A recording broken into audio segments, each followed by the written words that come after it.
भाइयों बहनों, अलीगढ़ प्रदेश का एक प्रमुख जनपद और महानगर है। अपनी इसकी एक पहचान है। पौराणिक काल से लेकर के देश की आजादी की लड़ाई के दौरान अग्रणी भूमिका में अलीगढ़ ने सदैव नेतृत्व प्रदान किया। आजादी के बाद अलीगढ़ ने प्रदेश में और राष्ट्रीय नेतृत्व स्तर पर भी नेतृत्व प्रदान करने के लिए सदैव अपनी भूमिका का निर्वहन किया। अलीगढ़ के विकास के लिए अलग अलग स्तर पर निरंतर प्रयास हुए। कभी बाबूजी श्री कल्याण सिंह जी के नेतृत्व में यहां के परंपरागत उद्यम को फिर से पुनर्जीवित करने के लिए ताला नगरी के रूप में उसे आगे बढ़ाने का कार्य किया गया। और आज मैं अलीगढ़ के इसी हुनर को एक मंच प्रदान करने के लिए आपके बीच में आया हूं कि विगत 8.5 वर्ष के दौरान आपने देश को बदलते हुए देखा है। यह देश आज अपनी आजादी का अमृत महोत्सव मना रहा है। आजादी के अमृत महोत्सव में भाइयों बहनों, किसी भी देश के लिए इससे गौरव की बात क्या हो सकती है कि जिस ब्रिटेन ने भारत पर 200 वर्षों तक शासन किया, आज उस ब्रिटेन को पछाड़ करके भारत दुनिया की 5वीं बड़ी अर्थव्यवस्था के रूप में दुनिया के सामने आया है।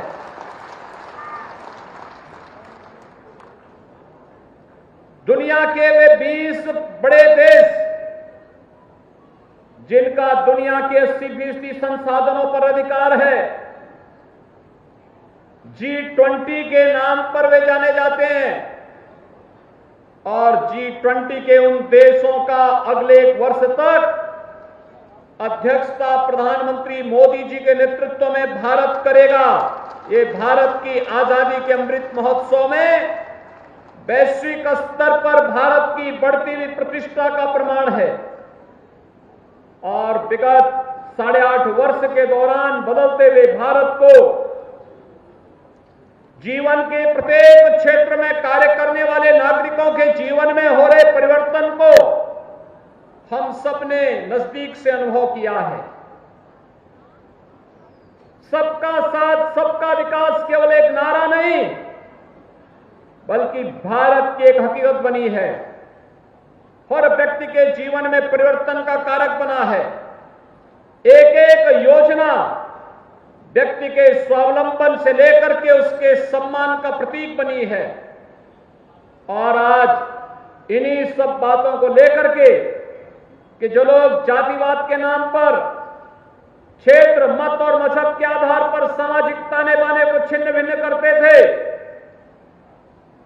देश और प्रदेश ने उन्हें दरकिनार करते हुए विकास को प्राथमिकता दी। प्रधानमंत्री मोदी जी के आह्वान पर देश के अंदर और प्रदेश के अंदर निरंतर परिवर्तन का वाहक बन करके डबल इंजन की सरकार दी। डबल इंजन की सरकार ने भी आपके सम्मान की रक्षा और आपकी सुरक्षा का बेहतर माहौल देने का कार्य किया है। और भाइयों बहनों, आज वही आह्वान करने के लिए मैं आपके बीच में आया हूं। विकास एक निरंतर चलने वाली प्रक्रिया है। यहां पे भी हमारे सांसद श्री सतीश गौतम जी कार्यों को गिना रहे थे।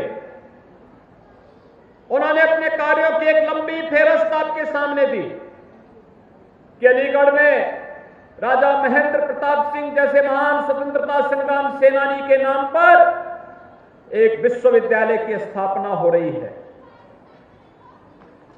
इसी अलीगढ़ के अंदर यहां पर ट्रांसपोर्ट नगर की स्थापना हो रही है। स्मार्ट सिटी मिशन के अंतर्गत अलीगढ़ आज एक नए रूप में देश के सामने है। डिफेंस कॉरिडोर की स्थापना यहां पर की जा रही है, जिसके माध्यम से यहां के उद्यमियों को अपने हार्डवेयर के आइटम को वैश्विक स्तर पर पहुंचाने में मदद मिलेगी। और भाइयों बहनों, उन्हीं सब कार्यों के लिए आज एक बार फिर से मैं आपके बीच यहां पर आया हूं आपसे कहने के लिए, विगत 8 वर्ष में बदलते हुए भारत को, पिछले 5.5 वर्ष के अंदर बदलते हुए उत्तर प्रदेश को आपने देखा है। आज उत्तर प्रदेश की कानून व्यवस्था तो देश के लिए को नजीर बनी हुई है। हर व्यक्ति जहां भी हम जाते हैं, लोग इस बात को कहते हैं कि आखिर उत्तर प्रदेश ने आज दंगा मुक्त प्रदेश बन करके देश के सामने और दुनिया के सामने एक नजीर प्रस्तुत की है। कहां 2012 से 17 के बीच में प्रदेश के अंदर दंगों का एक लंबी श्रृंखला खड़ी हुई थी। 700 से अधिक छोटे बड़े दंगे हुए थे। महीनों महीनों कर्फ्यू रहता था। लेकिन भाइयों बहनों, आज कर्फ्यू समाप्त। आज कर्फ्यू नहीं, दंगे नहीं, दंगाई नहीं।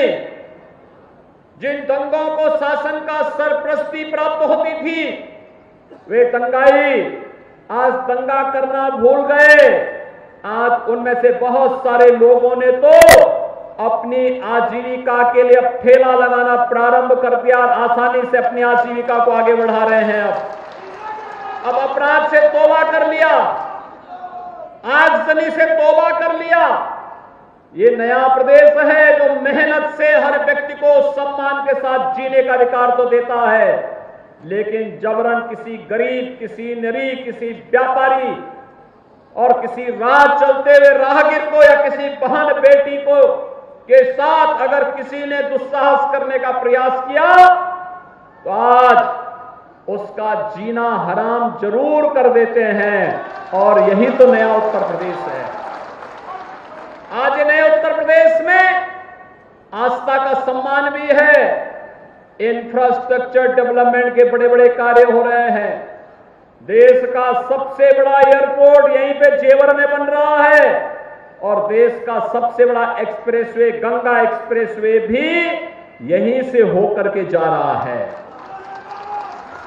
भाइयों बहनों, स्मार्ट सिटी मिशन के अंतर्गत याद करिए, इससे पहले हमारे नगरीय क्षेत्रों में स्वच्छता की क्या स्थिति होती थी? गंदगी होती थी, कूड़ा जगह जगह गिरा रहता था। कोई आता था, देख करके वह बड़ा खराब संदेश लेकर जाता था। लेकिन पहले से काफी सुधार हुआ है। अगर पिछली बार अलीगढ़ में भारतीय जनता पार्टी का बोर्ड बना होता तो अलीगढ़ में भी भाइयों बहनों स्वच्छता की रैंकिंग में वैसे ही स्थान अलीगढ़ को भी प्राप्त होता जैसे गाजियाबाद को प्राप्त हो गया, लखनऊ को, वाराणसी को, गोरखपुर को प्राप्त हो गया, आगरा को प्राप्त हो गया। ऐसे ही रैंकिंग में हम भी अलीगढ़ को भी आगे बढ़ा सकते थे। कार्य हुआ, लेकिन उसके साथ एक टीम वर्क कार्य करती है। आज प्रदेश और केंद्र में एक विचारधारा की सरकार है तो योजनाओं को आसानी से लाने में मदद मिल जाती है। हमने योजनाओं में तो भेदभाव नहीं किया। कोरोना कालखंड आपके सामने उदाहरण है।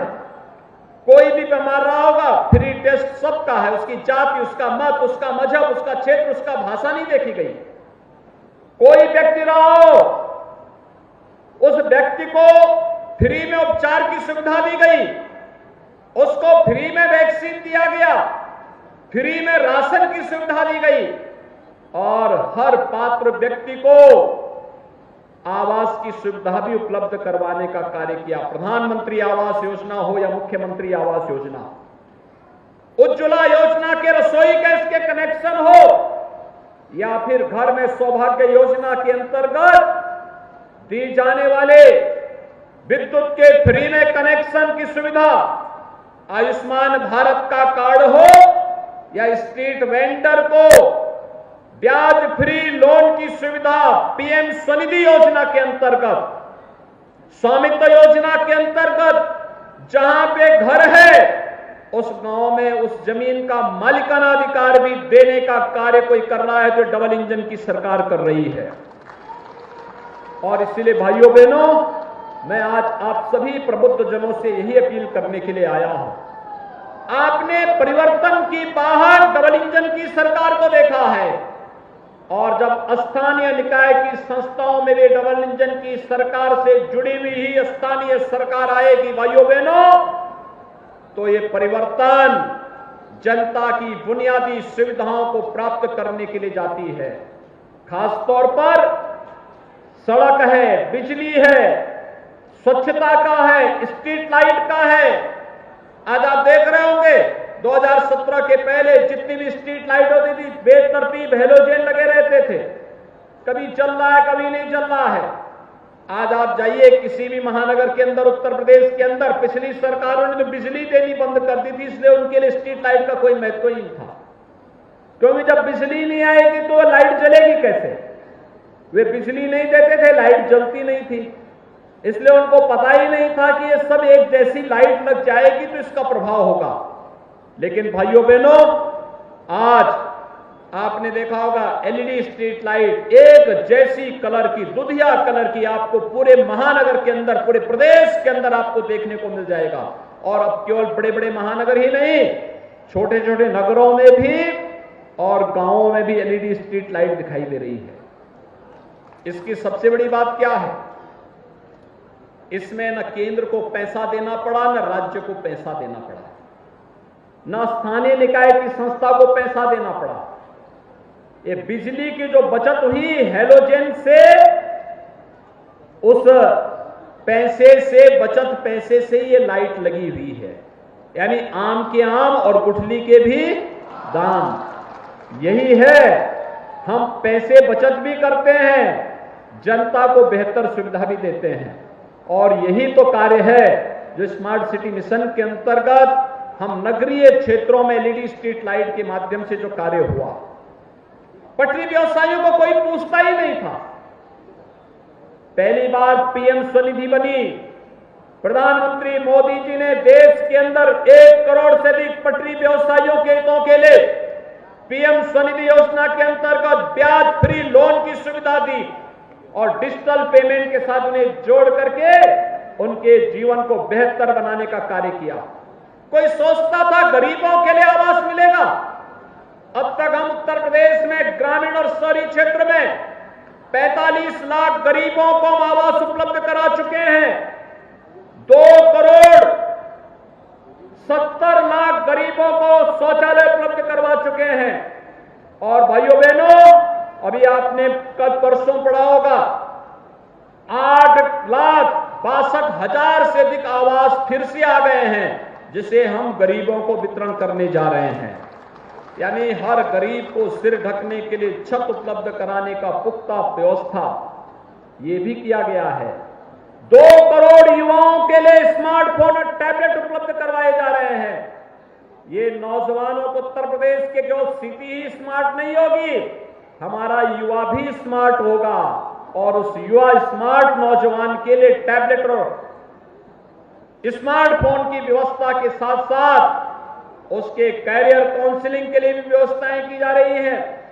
अभ्युदय कोचिंग की व्यवस्था हर एक जनपद के अंदर फ्री में। और इस बार तो अभ्युदय कोचिंग में उत्तर प्रदेश पीसीएस की जो परीक्षा संपन्न हुई, उसमें 43 नौजवान केवल अभ्युदय कोचिंग में जिन्होंने कोचिंग की थी, वहां से वो उनका सिलेक्शन हो गया। यानी आप देख रहे होंगे आज नौकरी के लिए सिपाही खानदान वसूली के लिए नहीं आ सकता है, नहीं तो पूरा खानदान, महाभारत के सभी रिश्ते निकल पड़ते थे। कहीं चाचा जाता था, कहीं भतीजा जाता था, कहीं कोई और जाता था, और पूरे प्रदेश में नौकरी के नाम पर वसूली करते थे। आज भाइयों बहनों, उनकी छुट्टी। आज तो प्रदेश के नौजवान को, उत्तर प्रदेश के नौजवान को नौकरी के लिए परेशान नहीं होना पड़ता है। 5 लाख नौजवानों को सरकारी नौकरी दे चुके हैं। 1 करोड़ 61 लाख नौजवानों को प्रदेश के अंदर सुरक्षा और कानून व्यवस्था की बेहतर स्थिति के माध्यम से जो निवेश हुआ है, उसके माध्यम से नौकरी और रोजगार उपलब्ध कराया गया है। और बैंकों के साथ तालमेल करके 60 लाख नौजवानों और उद्यमियों को हमने प्रदेश के अंदर स्वतः रोजगार के साथ जोड़ने का काम भी किया है। ये निरंतर चल रहा है। मिशन रोजगार के अंतर्गत प्रधानमंत्री मोदी जी ने अभी परसों 71,000 नौजवानों को सरकारी नौकरी के कार्ड नियुक्ति पत्र वितरित किए। 10 लाख नौजवानों का अग्निवीर के रूप में भर्ती की प्रक्रिया चालू हो चुकी है। 10 लाख नौजवानों को अन्य सरकारी नौकरी भारत सरकार देने जा रही है। अब भेदभाव नहीं, हर नौजवान को उसकी योग्यता और क्षमता के अनुरूप नौकरी देने की कार्रवाई को आगे बढ़ाया जा रहा है। और अलीगढ़ में तो इतना पोटेंशियल है, जेवर एयरपोर्ट बनेगा, ये लॉजिस्टिक हब और ट्रांसपोर्ट हब, ये आसपास का क्षेत्र बनेगा। लाखों नौजवानों को नौकरी वाला तो ये क्षेत्र अकेले बन जाएगा, लाखों नौजवानों के लिए। उसके लिए तैयारी करें और इसीलिए आज मैं आपके पास आया हूं। हम लोगों ने फरवरी में एक बड़े विराट इन्वेस्टर समिट के आयोजन को लखनऊ में आयोजित करने के लिए तैयारी प्रारंभ की है। हमारी टीमें जा रही हैं, हम उसका पोर्टल लॉन्च कर चुके हैं, कार्यक्रम की घोषणा कर चुके हैं।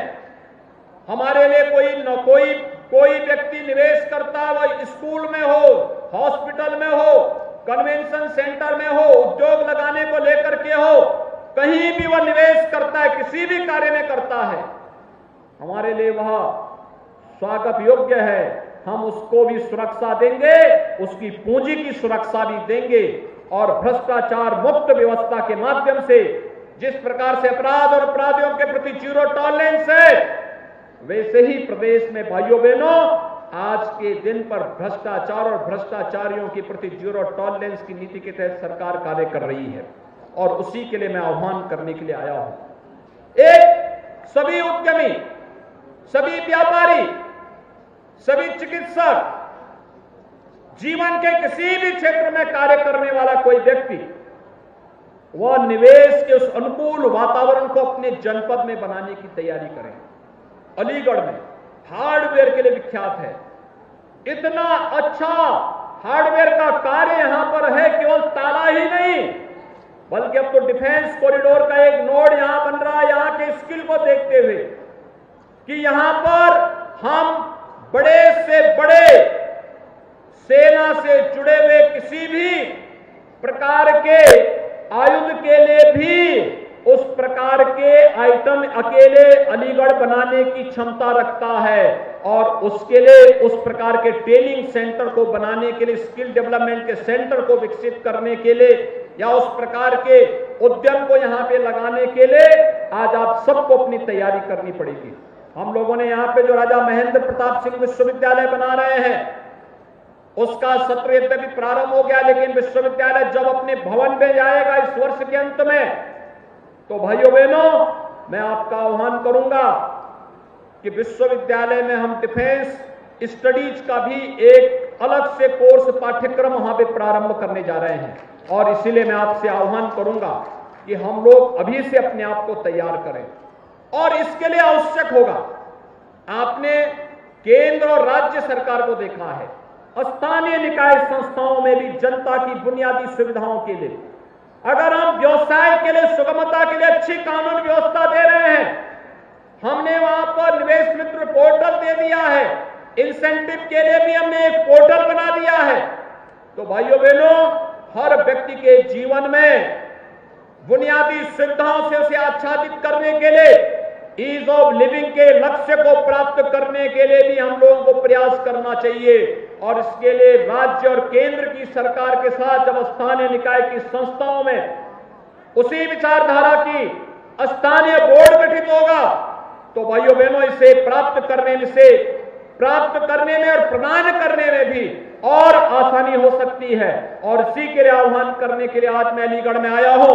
मुझे पूरा विश्वास है कि 1 महीने पहले तो मैं आया ही था, लेकिन प्रबुद्ध जनों के साथ सीधे संवाद हो सके, इसके लिए आपका आह्वान करने के लिए मैं आया हूं कि आप सभी लोग मिलकर के इन सभी संस्थाओं के कार्यक्रमों को और आसान बनाने के लिए अपने स्तर पर प्रयास करें आज यहां पर लगभग 76 करोड़ रुपए की कुछ परियोजनाओं का लोकार्पण और शिलान्यास का कार्यक्रम भी संपन्न हुआ है। मैं इसके लिए अलीगढ़ वासियों को हृदय से बधाई देता हूं, जनप्रतिनिधियों को धन्यवाद देता हूं कि उनके प्रयास से सभी कार्यक्रम आगे बढ़ रहे हैं। मैं एक बार फिर से आज के प्रबुद्ध सम्मेलन में अलीगढ़ के सभी प्रबुद्ध जनों का अभिनंदन करते हुए उनका आह्वान करूंगा कि वे डबल इंजन सरकार के इस विजन को और इस मिशन को आम जन तक पहुंचाने में अपना योगदान दें और अलीगढ़ को विकास के एक नए उभरते हुए गंतव्य के रूप में देश के सामने प्रस्तुत करने में अपना योगदान दें। इस विश्वास के साथ इस प्रबुद्ध सम्मेलन में मैं आप सबके प्रति अपनी शुभकामनाएं देता हूं। धन्यवाद। जय हिंद।